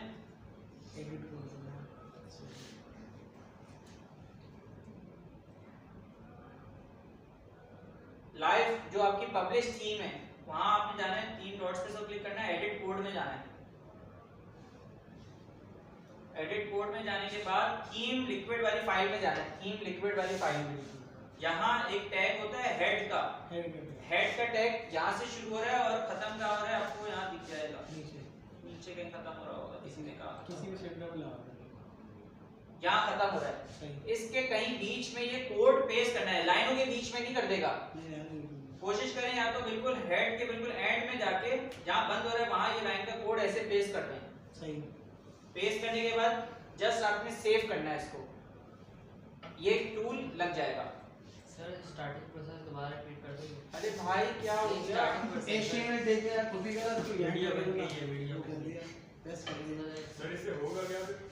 ये टूल लग जाएगा। इसके थ्रू आप अपने पेजेस को क्रॉल करा सकते हैं, अपनी वेबसाइट की मॉनिटरिंग कर सकते हैं, कितना ट्रैफिक आ रहा है, कौन से कीवर्ड्स आपके पास रैंक हो रहे हैं, सारी चीजें ये टूल बताता रहेगा आपको। तो सर बोर्ड से पढ़ता हो इसी तरीके से? हाँ, वर्ड को फिर हम कमांड देते हैं कि इस पेज को आके रीड कर लो, तो इसी के थ्रू करते हैं। लाइव एग्जांपल तो सचिव की बता तो रहा हूँ, लाइव एग्जांपल दिखा रहा हूँ। प्यूपल जो सीन जो करेंगे मैं अभी दिखा, देखिए भाई यहाँ देख लो, पहले ही गूगल सर्च कंसोल लिखा, गूगल पे जाके यहाँ इस पे क्लिक किया, पहले लिंक पे स्टार्ट नाउ पे है, स्टार्ट नाउ पे आने के बाद जिस वेबसाइट में आपको टूल लगाना है उसका URL यहाँ रखना है, उसका होम पेज का, उसका होम पेज का URL यहाँ रख दिया आपने, इसको कंटिन्यू किया। कंटिन्यू करने के बाद ये 5 ऑप्शंस दे रहा है आपको, जिसमें जाना है HTML टैग के अंदर। इसको खोला, इसको कॉपी किया, इसके कोड को वहां जाके उसके हेड के अंदर जहाँ हेड खत्म हो रहा है ना उससे ऊपर जाके एक लाइन एंटर करके यहाँ इससे पहले तो बता दें, कस्टमाइज से पहले 3 डॉट होते हैं, उसमें एक एडिट नहीं, ये पेज कैसे आप देख याद है ना आपको, समझ रहा हूँ। उस बच्चे के लिए समझा दें। भाई ऑनलाइन स्टोर पे आना है, 3 डॉट्स पे क्लिक करना है, एडिट कोड में जाना है, यहाँ जाने के बाद थीम लिक्विड वाली फाइल में जाना है, थीम लिक्विड, नीचे हेड का और हेड ढूंढना है, हेड का ऑप्शन का यहाँ पे भी लगा सकते हैं, इसके टॉप पे भी लगा सकते हैं। कंट्रोल एक्स से ढूंढ सकते हैं। कंट्रोल एस से ढूंढने की जरूरत नहीं, शुरू में ही होता है हेड का सेक्शन। देख रहे हैं यहाँ कहाँ खत्म हो रहा है, वहां आप जाएं और उसको एंटर करके कोड पेस्ट करके सेव करें। सेव करने के बाद आपने वापस इधर आना है और इस HTML टैग के वेरीफाई पे क्लिक करना है, वो वेरीफाई कर लेगा और फिर नीचे ऑप्शन आ रहा है गो टू प्रॉपर्टी का, बस गो टू प्रॉपर्टी पे चले जाएंगे तो आप स्क्रीन आपके पास इस तरह की स्क्रीन आ जाएगी। और जब हम वापस से गूगल सर्च इस तरह की स्क्रीन आ जाएगी, लेकिन उसमें 0 आ रहा होगा क्योंकि नई वेबसाइट होगी, इसमें तो क्लिक्स वगैरह लिखे हुए आ रहे हैं, उसमें नई वेबसाइट होगी इसमें क्लिक वगैरह लिखे हुए नहीं आ रहे होंगे। फिर आपने क्रॉल कैसे कराना होगा, अगर आपने अपना होम पेज को क्रॉल कराना है, इसको कॉपी करेगा, इस टूल में जाएगा, URL इंस्पेक्शन पे जाएगा, सही नहीं लोड हो जाए, ये देखिए URL इंस्पेक्शन पे जाके आपने कोई भी पेज को क्रॉल कराना है तो यहाँ जाके आपने उसका URL रख के एंटर करना है। सर ये ग्राफ क्या कर रहा है, मतलब ग्राफ हिल रहा है ऊपर नीचे हिल रहा है भाई, ग्राफ ट्रैफिक को बता रहा है कि आपके इस पेज को ट्रैफिक कितना था और फिर कितना रहा, वो ग्राफ इस तरह से काम कर रहा है। दिखाता हूँ ग्राफ को, तो ग्राफ के लिए नंबर भी लिख करते हैं ये। देखिए ये ऊपर वाला इंप्रेशन है, बता तो रहे कौन सी लाइन इंप्रेशन है, कौन सी लाइन क्लिक की है। क्या बता रहा है कि संडे 8 जून को इंप्रेशंस कितना है 409, जिसमें से क्लिक कितने पड़े 9। तो ये ग्राफ इस चीज का चल रहा है और लास्ट 3 महीने का ग्राफ दिखा रहा है। सर अगर जैसे हमें ये तो पता चले कि इस पेज पे इतने क्लिक आ रहे हैं इस तारीख को, लेकिन हम ये कैसे पता लगाएं कि इस पेज पे किस वजह से क्लिक आ रहा है? यही बात करते हैं नीचे नहीं है, चैट जीपीटी भी आजकल नहीं दे सकता। नहीं, सवाल तो आप एसईओ कर रहे हैं तो आप वजह क्यों पूछेंगे? क्लिक लाने के लिए तो आप नहीं, कंटेंट हमारा ऊपर जा रहा है, कीवर्ड ऊपर जा रहा है, कौन सा कीवर्ड ऊपर जा रहा है? तो बता रहा होगा ना किस कीवर्ड पे आ रहा है। मैं आपको दिखाता हूँ, समझाता हूँ। देखिए ये आप बहुत दिनों बाद आपको इस तरह का ग्राफ देखना शुरू होगा, शुरू से ही दिख जाएगा। इस पे टूल बहुत टाइम से लगा हुआ है। जब भी मैं इस पे अगर 3 महीने का भी ग्राफ देख रहा हूँ तो आ रहा है। पहले मैं एक चीज समझा रहा हूँ, एक सेकंड रुकिएगा। यूआरएल आपको मैं क्रॉल करना सिखा रहा हूँ कि नई नई वेबसाइट बनाई है, फ्रेश वेबसाइट है, उसमें ये टूल लगाया। टूल लगाने के बाद आपने उसका होम पेज के यूआरएल एक एक करके सारे यूआरएल रख के उसको इंडेक्स कराएगा। जैसे आप यहाँ लिखेंगे ना, यहाँ लिखा हुआ आ रहा होगा URL is not on Google. जब नई नई वेबसाइट होगी तो लिखा हुआ रहा होगा URL is not on Google, तो आपने रिक्वेस्ट इंडेक्सिंग करना है। रिक्वेस्ट इंडेक्सिंग में क्लिक करेंगे, थोड़ी देर बाद आके चेक करेगा तो वो इस तरह से आ जाएगा, यूआरएल इज ऑन गूगल लिखा हुआ आ जाएगा। इसका मतलब गूगल पे आ गया। अब मैंने कुछ पेज में चेंजेस करी हैं, मुझे दोबारा से क्रॉल कराना है, तो देखिए मैंने यूआरएल लिखा, लेकिन लिखा हुआ आ रहा है यूआरएल इज ऑन गूगल। अब मैं इसको दोबारा से क्रॉल भी करा सकता हूं क्योंकि मैंने पेज पे कंटेंट वगैरह चीजें चेंज की, ऑन पेज इंप्लीमेंटेशन की है, तो मुझे दोबारा क्रॉल कराना लाजमी है। समझ में आई बात? सर ये हर अब इसमें सर कलेक्शन पेजेस के भी हाँ, एक एक करके सारे यूआरएल लिख दें और उसको अच्छा ये दिन में सिर्फ 5 से 10 यूआरएल तक इंडेक्सिंग अलाउ करेगा। फिर आपको अगले दिन 10 करने पड़ेंगे, फिर अगले दिन 10 करने पड़ेंगे। यानी अब ये बता रहा है कि लास्ट इसने क्रॉल कब किया है? 11 जुलाई को 11 जुलाई को कल किया है और इतने बज के इतने मिनट पे किया है। अब मुझे इसको दोबारा से क्रॉल कराना है। फॉर एग्जांपल मैंने इस पेज में कंटेंट में चेंजेस किया, किसी चीज में चेंजेस किया, मुझे दोबारा क्रॉल कराना है, मैं इसको रिक्वेस्ट भेज दी। अब खुद ब खुद आप देखेंगे 1-1.5 घंटे बाद चेक कर लीजिएगा, दोबारा यूआरएल रख के इसका खोलेगा तो दिखा देगा कितने बजे क्रॉल करके गया है इसका वर्ड। आपकी अपनी वेबसाइट पेजेस में पे हर चेंज पेजेस करेंगे की तो यूआरएल फिर वो दोबारा कॉपी करके हाँ, दोबारा यूआरएल इंस्पेक्शन में रखेगा, फिर दोबारा इंडेक्स कराएगा। सर अपनी वेबसाइट के हर पेजेस की ना ये यूआरएल इंस्पेक्शन करवानी है। यूआरएल इंडेक्स आपका हर पेज गूगल पे होना चाहिए ना। गूगल को पता होना चाहिए कि भाई ये वेबसाइट का ये पेज गूगल पे है, तो वो इस तरह से होता है। सर काफी है वैसे यूआरएल की फुल फॉर्म क्या होती है? क्या कह रहे हैं? यूनिक यूआरएल रिसोर्स की फुल फॉर्म लिक्विड सर्च कर लेगा इसको। Unique resource liquid chat GPT है, ये है ना हमारे पास कौन? चैट जीपीटी है ना जिंदा। अब देखिए इंडेक्स हो गया। अब ये इंडेक्सिंग रिक्वेस्ट चली गई है। अब मैं थोड़ी देर बाद आगे चेक करेंगे हम लोग कि ये इसने क्रॉल करा ही नहीं करा। अभी थोड़ी देर हम और चीजें पढ़ते हैं इससे। अच्छा, अब आप कह रहे हैं कि 4-5 महीने हो गए आपकी वेबसाइट को, आपने टूल लगाया, आपकी वेबसाइट चल रही है। अब आपने देखना है कि मेरा कौन से पेज का कौन सा कीवर्ड रैंक कर रहे हैं। तो आपने क्या, फॉर एग्जांपल मैं यहाँ खोल लेता हूँ मेंस फ्रेग्रेंस का एक पेज। मैंने ये मेंस फ्रेग्रेंसेस है मेरा एक पेज और मुझे इसके कीवर्ड देखने हैं, कौन से कीवर्ड पे कितना इंप्रेशंस आ रहे हैं और क्लिक्स आ रहे हैं। मुझे नहीं पता, मैं क्या करूंगा, इसमें जाऊंगा, परफॉर्मेंस पे जाऊंगा। परफॉर्मेंस पे जाने के बाद यहाँ फिल्टर है, मैंने यहाँ पहले 3 महीने वाला सिलेक्ट किया। इसके बाद ऐड फिल्टर पे आया, page containing not containing exact URL. आप इसको कर सकते हैं कि एग्जैक्ट यही वाला यूआरएल का बताओ या ये कंटेन कर रहा हो ये वाला कीवर्ड, इससे थ्रू भी कर सकते हैं। मैं एग्जैक्ट यूआरएल करके सर्च करता हूं। देखिए मेरे पास क्या डेटा आया कि लास्ट 3 महीने में टोटल इस पेज के ऊपर इंप्रेशन 2.8 के हैं, 35 क्लिक्स आए हैं, एवरेज CTR 1.3 है, 5.6 की एवरेज पोजीशन है। और ये किन किन कीवर्ड्स पे ये वाला पेज गूगल पे शो हो रहा है, वो सारे कीवर्ड यहाँ लिखे हुए आ रहे हैं। लेकिन टोटल 56 कीवर्ड्स हैं। मैं इसको खोल लेता हूँ, किसी बड़ी वेबसाइट पे दिखाऊंगा तो आपको यहाँ दिखा भी जाएगा। देखिए इसके पास इंप्रेशन इस कीवर्ड्स पे आ रहे हैं, ये 2 इंप्रेशन इस कीवर्ड पे आए हैं। तो ये सारी चीजें यहाँ से बता रहा होता है। एक एक पेज खोल के भी आप चेक कर सकते हैं। सर ये भी एसईओ के पार्ट में आएगा ना? जी भाई, आप किसी चलती हुई वेबसाइट का एसईओ कर रहे हैं तो आपने उसका ये एक्सेस जरूर लेना है। अगर आपके पास कोई क्लाइंट आया, वो किसी और से एसईओ करा रहा था, तो आपने ये वाले पेज का पहले एक्सेस लेगा। क्यों लेगा? क्योंकि आपको उसकी सारी चीजें पहले दिख जाएंगी कि क्या काम चल रहा था, और जब आप उसको 3-4 महीने बाद इसी का बताएंगे कि भाई पहले ये आपके पास एनालिटिक्स से मेरे एसईओ करने से ये चीजें चेंज हो गई। दूसरा किसके काम आएगा ये कि आप जो उसके मेन पेजेस हैं वो आपको पता होगा कौन से कीवर्ड्स उन पे रैंक कर रहा है, वो उन्हीं कीवर्ड्स को आप अपने कंटेंट के अंदर ऑप्टिमाइज करेगा। यानी पहले ये चीज हमें देखनी है। हाँ ना, अगर किसी और की वेबसाइट का एसईओ पहले से चल रहा है तो आपने उस बंदे से इस चीज का एक्सेस जरूर लेना है। पेजेस का भाई पेजेस कंसोल का ना, कंसोल सर्च कंसोल का एक्सेस जरूर लेना है। ये चीज बहुत इंपॉर्टेंट है, ये टूल बहुत ज्यादा इंपॉर्टेंट है, आपको सारी चीजें समझ आ जाएंगी इस टूल की वजह से। सबसे ज्यादा गाड़ी की चाबी है एक तरीके से, बहुत मेन है, इंजन समझ लें इसको, अगर एसईओ करना है ना तो ये उसका इंजन है। सर ये एक्सेस लेंगे क्योंकि समझ नहीं आ रहा भाई अगर एक पहली बात तो ये, अगर आप किसी अपनी नई वेबसाइट बना रहे हैं तो आपको गूगल को तो बताना है ना कि भाई मेरी वेबसाइट नई गूगल पे आई है, अगर आप नहीं बताएंगे ये टूल की जरूरत है। अगर आपका यूआरएल गूगल पे नहीं आ रहा होगा तो आपको इस टूल के थ्रू उसके क्रॉलर को बताना पड़ेगा कि मेरा पेज पढ़ के जाओ, ताकि इसको गूगल पे रैंक कर सको। अपनी वेबसाइट के लिए भी जरूरी है। फिर जब आपकी वेबसाइट ग्रो होना शुरू होगी, आपको पता होना चाहिए कि कहां से ट्रैफिक आ रहा है, कौन से कीवर्ड्स मेरे पास ट्रैफिक लेकर आ रहे हैं, तो भी ये टूल की जरूरत है। हर महीने कितने क्लिक्स आ रहे हैं वो पता करना है, तो भी ये जरूरी है।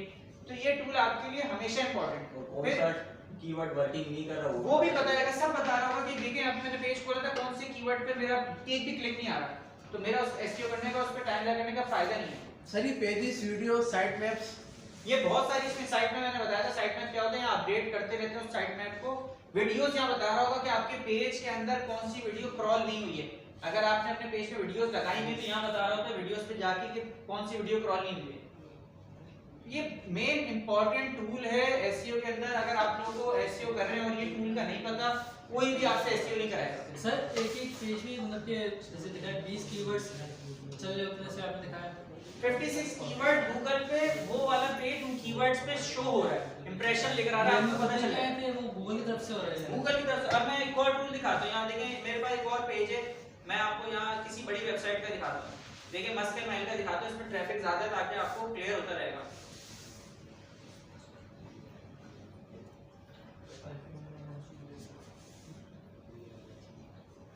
देखिए इसका मैन सदर का पेज है। अब मैं इसमें देखना चाह रहा हूँ लास्ट 3 महीने में मैन सदर वाले पेज पे कितना ट्रैफिक आया है। ऐड फिल्टर पे जाऊंगा, पेज पे जाऊंगा, यूआरएल एग्जैक्ट यूआरएल लिख देते हैं इसको। देखिए 3 महीने में इतने इंप्रेशंस आए हैं और किन किन कीवर्ड पे आए। अब मुझे देखिए ये बता रहा है कि मेरे सबसे ज्यादा clicks best other for main पे आ रहे हैं। अगर फॉर एग्जांपल सिनेरियो ले लेते हैं कि यही काम कोई और वेबसाइट होती, मेरे पास आ जाता है, ये वेबसाइट मेरे पास आज एसईओ करने आती, तो मैं इसी कीवर्ड को फोकस करके अपने कंटेंट में लेके चलता। अगर उस वेबसाइट में कंटेंट लिखा हुआ ही नहीं होता, सर समझ नहीं पाते, और मजीद बेहतर करते मजीद बेहतर करता मैं उसे। अगर मैंने आपको कहा था एसईओ का कंटेंट लिखना जरूरी है, अब उस बंदे ने कंटेंट ही नहीं लिखा हुआ था, तो मैं क्या करता, इसमें मुझे क्लिक्स मिल रहे हैं तो मैं इसी कीवर्ड को अपना प्राइमरी कीवर्ड बनाता और उस हिसाब से अपने कंटेंट को ऑर्गेनाइज करता, तो और मजीद बेहतर होता चला जाता।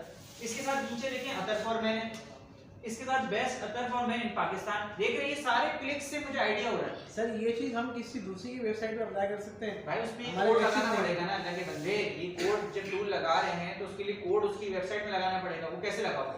सर वैसे इसका कंपैरिजन में जो सेकंड वाला है अदर फॉर मैन, उसका इंप्रेशन और उसकी जो क्लिक्स है वो ज्यादा बेहतर नहीं है फर्स्ट वाले से। फर्स्ट वाले पे इंप्रेशंस भी ज्यादा हैं और क्लिक्स भी ज्यादा, तो मैं एज अ फर्स्ट वाला इसका प्राइमरी कीवर्ड लूंगा और मैंने कहा था 2 भी ले सकता हूं प्राइमरी कीवर्ड, अगर मैं कंटेंट में एडजस्ट कर सकता हूं। नहीं सर मैं इस कंपैरिजन की बात कर रहा हूं, उसके इंप्रेशन 477 और 25। हाँ, लेकिन इसका सर्च वॉल्यूम फिर मैं निकालूंगा ना कि कौन सा मुझे बेहतर बनाना है। मेरे लिए तो ये 2-3 कीवर्ड ही मेन होंगे, समझ में आई बात। लेकिन अगर किसी चलती वाली वेबसाइट्स में से मैं देखूं ना, तो मैं उसमें ये टूल का एक्सेस उनसे पहले लेता हूं। कोई भी मेरे पास एसईओ करवाने आता है तो मैं इससे पूछता हूं आपने किसी से करा रहे नहीं करा रहे, वो कहते हैं मैं करा रहा हूं, तो मैं कहता हूं जो जिससे करा रहे हैं उसके पास ये एक्सेस जरूर होगा। अगर वो एसईओ करता है उसने ये टूल जरूर लगाया होगा, ये टूल बैकबोन है आपके एसईओ की। और अगर आप एसईओ करते हैं और किसी को आपने ये टूल लगा के नहीं दिया हुआ तो आपको एसईओ आता ही नहीं है।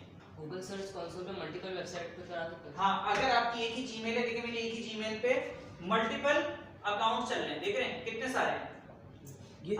अब मुझे किसी और नई वाली वेबसाइट में ये टूल लगाना है तो मैं क्या करूंगा, ऐड प्रॉपर्टी में जाऊंगा, वापस वही खुल गया, यहाँ वो यूआरएल रखूंगा, वो कोड उठाऊंगा, कोड डालूंगा, मेरी जीमेल खुल जाएगी, उसका भी एक्सेस आ जाएगा। क्लाइंट को बताएंगे कि भाई आ जाके आप कोड डाल दो, मैं खुद करूंगा ना ये काम, उसको थोड़ी बताऊंगा। देंगे इसकी सर वेबसाइट उसके बाद वो जो आपने क्रोल वाला सिस्टम बताया वो क्या है? क्रॉल मतलब अगर मेरी वेबसाइट पे मैंने अपने पेज में कुछ चीजें चेंज की, ऑन पेज इंप्लीमेंटेशन के कंटेंट लिखा है, तो मुझे गूगल को क्रॉल में तो करा के बताना है कि इसको वापस आके पेज को पढ़ो। पहले कुछ नहीं था इधर, अब मैंने इस पे लिख लिया, अब इस पेज को पढ़ तो लो, तो कैसे क्रॉल कराऊंगा, यूआरएल इंस्ट्रक्शन पे क्लिक करूंगा, यहां यूआरएल लिखूंगा, रिक्वेस्ट इंडेक्सिंग कर दूंगा, वो इंडेक्स अब देखते हैं वाली वेबसाइट का पेज पढ़ा नहीं पढ़ा, वापस से खोलते हैं उसको। कौन सा यूआरएल था, होम पेज का था? Home page.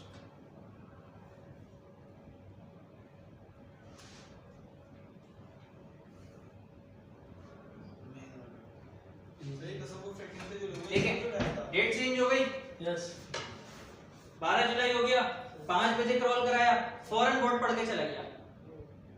अभी आपके सामने ही इसको क्रॉल कराया था। अगर सर ये बोर्ड ना पढ़े तो फिर यानी कि ये जो पेज पे इंडेक्स पे जो ओके का जो निशान है ये क्या एरर दे देगा फिर रेट? अगर आपका यूआरएल इंडेक्स हुआ नहीं होगा तो ये चीज टिक नहीं आ रही होगी, लिखा हुआ रहा होगा URL is not on Google. पहले तो आप उसको गूगल पे लेकर आएंगे, फिर वो इंडेक्स खुद ब खुद हो जाएगा। जब पेज यूआरएल ऑन गूगल हो जाएगा इसका मतलब पेज इंडेक्स हो गया। इंडेक्स कहते हैं पढ़ने को। नहीं इंडेक्स नहीं हुआ, मकसद ये कि हमने अपने कलेक्शन में नीचे जाके जो क्या वो लिखते हैं मेन अपने कीवर्ड लगाते हैं वो नहीं लिखा होगा हमने। नहीं भाई, पेज ही आपका गूगल पे नहीं आया है। इंडेक्स का वो मतलब नहीं, कीवर्ड विवर्ड का ताल्लुक नहीं है, पेज ही आपका गूगल ने नहीं पढ़ा। सही है, बात समझ में आ रही है नहीं आ रही? भाई ये पेज इंडेक्स होना जरूर चाहिए। अगर आप कहीं से कॉपी कंटेंट करेंगे तो यहाँ एरर आ जाएगा और वो पेज क्रॉल नहीं हो रहा होगा। यहाँ लिखा हुआ होगा कैनोनिकल टैग का इशू है। बहुत सारे इश्यूज आते हैं, ऐसा नहीं है कि आपने जब भी पेज क्रॉल कराया तो क्रॉल हो जाएगा, नहीं होगा। बहुत दफा ऐसा होता है URL is not on Google ही आता रहता है। क्यों? क्योंकि बहुत लोग क्या करते हैं, किसी का कंटेंट उठाया अपनी वेबसाइट में छापा और इसको कहते हैं इंडेक्स कर लो, वो गूगल नहीं कर रहा होता इंडेक्स।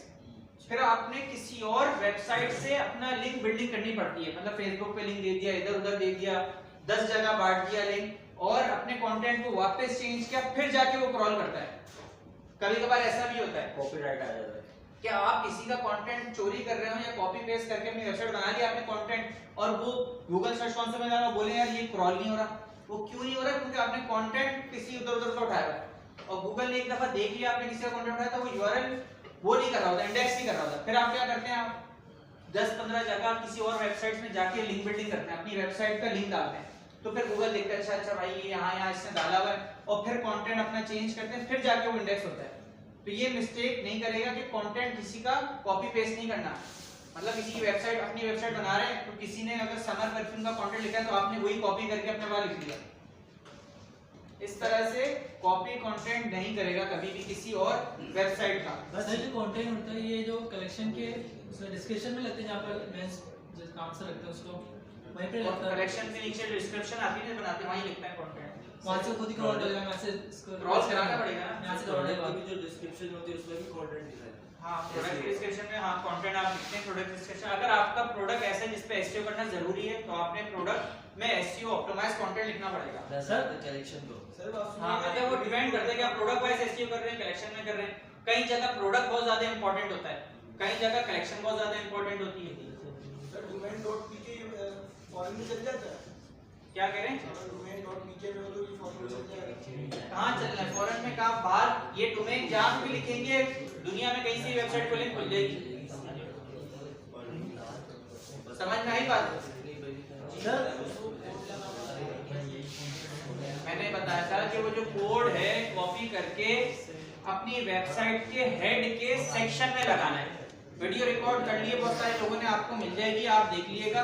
ये टूल किसी लाइव वेबसाइट में लगाएगा। भाई सुन ले यार बात, ये टूल लाइव वेबसाइट में लगाएगा, अपने पार्टनर अकाउंट में लगाने की जरूरत नहीं है, फायदा नहीं होगा क्योंकि वो गूगल पे इंडेक्स भी नहीं होगा। पार्टनर अकाउंट की वेबसाइटों पे ये टूल नहीं लगाएगा, अपनी लाइव वेबसाइट में लगाएगा और किसी क्लाइंट को लगा के दें तो उसके चार्ज आप लोग करेगा। चार्ज करना देखिए कितना आसान टूल है लगाना, लेकिन इसके चार्जेस मैं लेता हूं अगर किसी भी क्लाइंट को लगा के देता हूं। कितने सर? डिपेंड करता है कि कहीं से मैंने 5 भी लिए, कभी मैंने 10 भी लिए इस टूल लगाने के। कितना आसान है टूल लगाना। सर ये जो ऑन पेज इंप्लीमेंटेशन और ऑफ पेज इंप्लीमेंटेशन के बाद अटैच करना होता है। ऑन पेज के बाद आप अटैच तो शुरू जैसे आपके पास वेबसाइट आ रही है ना तो आप उसको ये टूल लगा दें अपने पास, ताकि आपको पता चलता रहेगा कितना ट्रैफिक आ रहा है। जब आप कह रहे हैं ये गूगल सर्च कंसोल एसईओ की बैकबोन है तो इसके अलग से चार्ज क्यों कर रहे हैं? ये क्लाइंट को थोड़ी पता, क्लाइंट को तो हम टूल बेचते हैं, क्लाइंट को थोड़ी पता बैकबोन कौन सी है क्या है, ये तो आपको पता है ना। आप बेचते हम चलाते हैं। तो ये करना पड़ता है। पैसे कमाना आसान नहीं है सर, पैसे कमाना आसान नहीं है। पैसे कमाने के लिए आपको थोड़ी मेहनत करनी पड़ती है। एकदम हमने शीट बना ली, उसको प्राइमरी कीवर्ड हमने फाइंड कर लिया, उसको इंप्लीमेंट किस तरह करेंगे, उसी तरह कलेक्शन में जाके मेन कीवर्ड ऊपर लिखेंगे टाइटल में, और नीचे जो उसकी हेडिंग होगी उसको एडिट करके लिखेंगे। यार मैंने पूरी ऑन पेज की क्लास लेने के बाद आप सवाल करेंगे भाई, मैं रिपीट कर दूंगा अभी एक क्लास एसईओ की, ताकि आप लोगों के सवाल जो है वो और क्लियर हो जाए। सर हर एक पेज वक्त इंसान चेंजेस करता है तो हाथ वाल इसको भी अपडेट हाँ नहीं, इसको क्रॉल कराते वापसी क्रॉल कराना पड़ता है। एक सेकंड यार खामोश हो जाए, सारे सवाल सुनने थे। जी क्या सवाल? क्या बोल रहे हैं? ये जैसे कोड आते हैं इसमें अभी आपने बोला था, तो कोड का सिलेक्शन कैसे मिलेगा? तो उसमें बॉयलरप्लेट नहीं मिल सकता था जैसे इसके बारे में डाले चाहिए। मैं आपका सवाल नहीं समझ पा रहा भाई। सर ये जो दोबारा दिखेगा क्या दिखाऊं करके?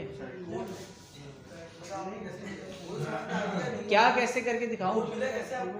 क्या कोड? कोड मिला कैसे? यार अच्छा वो कोड, वही वीडियो आप देख लेगा। वो कोड इस टूल को लगाने का है। जब ये टूल लगाते हैं तो ये कहता है कि मेरा कोड अपनी वेबसाइट के अंदर जाके इस हिस्से में लगा दो, तो वो कोड हमने उठा के हेड के सेक्शन में लगाना होता है। वो वीडियो अभी बहुत सारे यहाँ रिकॉर्ड भी हो गई है, आप उसको घर जाके क्लोजर टेक्स्ट ऊपर, हाँ हेड के क्लोजर टेक्स्ट से ऊपर। चाह रहा था कि ये जो कोड है चैट जीपीटी से नहीं बना सकते। नहीं, ये चैट जीपीटी से नहीं बना सकते कोड। ये कोड टूल का कोड होता है, वो कोड वही टूल देगा। जब आप हर टूल ये जब टूल किसी और वेबसाइट में लगाएंगे तो कोड चेंज हो जाएगा। हर वेबसाइट पे ये टूल का कोड ना चेंज होगा, ये चैट जीपीटी से नहीं हो सकता है। तो ये कोड दे रहा है ना, वो वही लगा के उसको वेरीफाई करना पड़ता है। वो वेरीफाई होगा तो ये टूल लगेगा। सर वो जो आई थिंक आपने टैब बताई थी कि हर प्रोडक्ट पेज या कलेक्शन पेज के नीचे एसईओ का ऑप्शन आ जाता है, द एसईओ कर सकते हैं। तो कोई ऐप लगा के आता है तो हमें नेम याद नहीं आ रहा उसका। वो मैंने कहा था कि वर्डप्रेस के अंदर होता है, उसका प्लगइन होता है योस्ट एसईओ या रैंक मैथ। वो वर्डप्रेस प्लेटफॉर्म पे होता है। शॉपिफाई में हर प्रोडक्ट के नीचे सर्च लिस्टिंग का ऑप्शन है, हर कलेक्शन के नीचे सर्च लिस्टिंग का ऑप्शन है। वो वर्डप्रेस के अंदर होता है, वर्डप्रेस के अंदर नहीं आ रहा है। यहाँ तक क्लियर है सारी चीजें? जी सर कोड का ही कैसे पता चलेगा कि इस जगह पे लगाना होता है कोड की? वो मैंने जगह बताई तो है आपको। इस जगह पे सर भाई मैं दोबारा यहाँ समझा रहा हूँ, देखिए यहाँ से समझ लें। देखिए जब आप वापस से रिपीट कर रहे हैं भाई, यहाँ जाना है गूगल सर्च कंसोल, किसी लाइव वेबसाइट में करेगा, अपनी पार्टनर अकाउंट में ये इंटीग्रेशन नहीं करने की जरूरत है।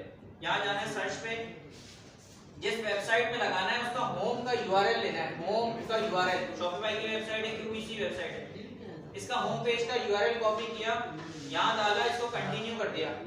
कंटिन्यू करने के बाद ये 5 ऑप्शन देगा, इसमें से HTML टैग को खोलना है और ये कोड को कॉपी करना है। यहाँ कॉपी का बटन है, कॉपी करा। कॉपी करने के बाद आपने जाना है यहाँ लाइव अपनी पब्लिश वाली थीम में जाना है, 3 डॉट्स पे क्लिक करना है, एडिट कोड पे जाना है और यहाँ एक फाइल होगी थीम लिक्विड। थीम लिक्विड याद रखिएगा, थीम लिक्विड के अंदर खोलेगा, इसके हेड का सेक्शन है, या तो इसके कहीं पर भी लगाना है, शुरू में लगा के इसके ऊपर नहीं लगाएगा, इसके नीचे लगाना है। एग्जाम्पल के तौर पे यहाँ लगाना है, एंटर करके यहाँ लगा दें, सही है, या फिर बीच में कहीं यहाँ लगा दें, ठीक है, या आपने कोशिश करेंगे एंड में ऊपर लगा दें। एंड में देखिए हेड का सेक्शन है, ये बंद जहाँ हो रहा है इसको एंटर करें, स्पेस करें और यहाँ लगा दें और सेव कर दें और वहां जाके वेरीफाई प्रॉपर्टी पे क्लिक करें, ये टूल लग जाएगा। अब समझ में आ गई बात? अगर हम प्रोडक्ट पेज या कंटेंट पेज में कोई कंटेंट नहीं लिखते, सिर्फ मतलब डिजाइन कर देते हैं, तो फिर हमें कंटेंट लिखना जरूरी है कंसोल में अपलोड करने के लिए? जरूरी नहीं है, आप बिना कंटेंट के भी अपने पेज को क्रॉल करा सकते हैं, लेकिन वो एसईओ ऑप्टिमाइज नहीं होगा ना यूआरएल, और एसईओ नहीं करेंगे आप। बिना एसईओ करे अगर आपने गूगल में लिस्ट करना है तो आप करते हैं, तो मसला तो नहीं है। जरूरी नहीं है कंटेंट लिखना इसके लिए। सर एक सवाल ये कि ये देखिए थीम का जो नाम है, इसका नाम किस तरह चेंज होगा? कौन सा नाम? सर जैसे तस्वुर ये एक्स प्रोडक्ट्स, इसका नाम किस तरह चेंज होगा? 40,000 कम नहीं है सर, इसमें मेहनत बहुत है। यार क्या करें, पैसे चाहिए आपके, पैसे चाहिए, इसलिए कर लेंगे कुछ ना कुछ। वो भाई मुझे महीने के 1,80,000 रुपए दे रहा है एसईओ करने के, तो उससे ज्यादा वो क्या देगा? मैं उससे इतने ज्यादा चार्ज नहीं करूँ, क्योंकि मेरा एक कॉन्ट्रैक्ट पहले से चल रहा है। अगर आप ये देखें कि इसी एक्सपेंस के अंदर ना, जब आप थीम लगाते हैं, कोई बड़ी थीम ना, उसके अंदर 3 चॉइसेस होती हैं। कभी आप यहाँ देखेगा, इसके अंदर रिवाइव है, स्प्रिट्स है और एक्सपेंस है। तीन तरह की, एक ही थीम के अंदर तीन तरह के डिजाइन भी होते हैं, ठीक है। आप उसका स्टाइल चेंज कर सकते हैं। अगर आप इस थीम को देखें जो एक्सपेंस की अपना ही वर्जन है, अब आप इस, अगर हम इसको स्क्रॉल करें,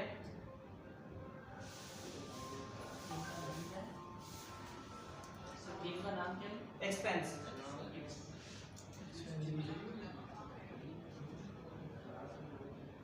अगर मैं इसी को चेंज कर दूं, पेड $400 की थीम है, इसका डिजाइन देख रहे हैं नहीं या उससे अच्छा लग रहा है जो अभी था मस्कर महल का, यस मैं इसी थीम को इसी तरह बना दूंगा।